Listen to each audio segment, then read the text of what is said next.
So, which countries yielded some of the more worrying numbers in terms of trust in their electoral bodies, particularly around, corruption, threats of violence before and during elections? Yeah, so Zimbabwe is one country that's been consistently at the bottom.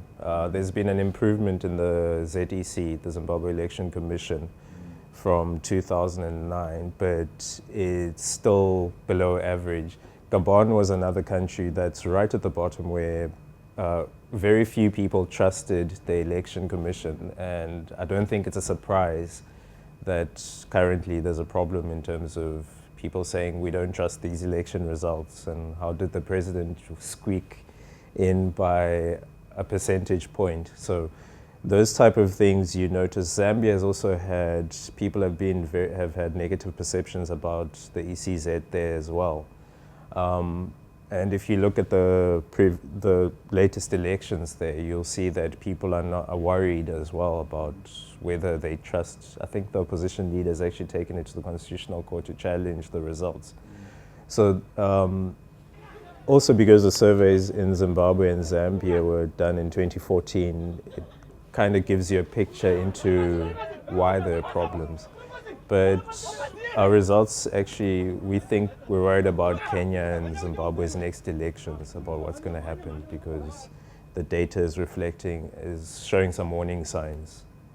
And also Zimbabwe's got one of the highest levels of fear and threats at elections. So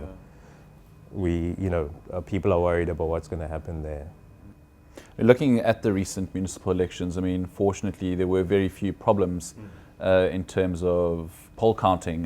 One of the more worrying key findings is that only 34% of Africans think their votes are always counted fairly. Yeah, it's quite widespread. But then you have countries like Mauritius and Botswana and Namibia that do so well. Namibia instituted a new voting system where it's electronic, and also you notice the perceptions when we did the survey. Probably much easier when your population's only 2 million. Yeah, no, of course. But in terms of freeness and fairness in that country, you hear that people tell you that we did the survey prior to their last election, and the numbers went up for the election commission in terms of fair counting and all those type of things. So there are countries that are doing really well, but on the most, people don't trust the system.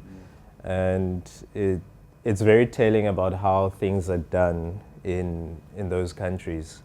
For instance, most people don't know that South Africa, I think Namibia and Botswana are some of the few countries where the election commission is actually run independently.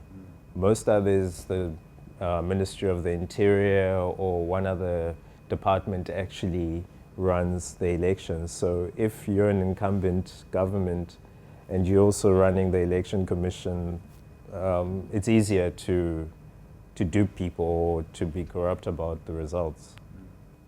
In the research that you guys have done throughout Africa, can we look forward to a more efficient, digitized voting system in the near future? And which countries, who's going to spearhead that?